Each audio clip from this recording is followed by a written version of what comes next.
ka naman bawal. Baka na naman mawala ka na naman. Puro kidnapper dyan.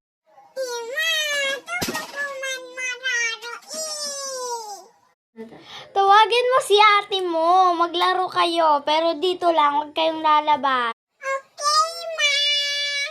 Ate, ate.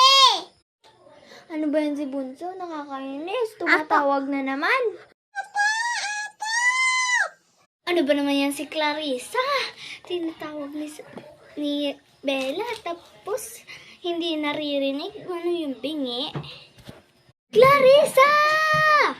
Ako nang video dito?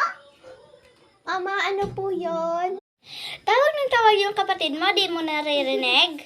Ano ka, bingi? Pumunta ka dun sa kapatid mo, maglalaro daw kayo. Ma naman, ayaw ko maglaro siya. Pwede naman siya lumabas doon, makilaro siya sa mga kaibigan niya. Ayan ka na naman. Pag nasa labas yun, maaano talaga yun. Pag yun sanang nabangga, ikaw magbayad niyan. Wala pa naman tayong pera, mangungutang na naman. Mama naman, ikaw nga pala makeup dito, ikaw walang ginagawa. Tapos, akong iutusan mo, pwede naman ikaw makilaro kay Bella eh. Ikaw, ang bastos mo magsabi Nanay mo ako.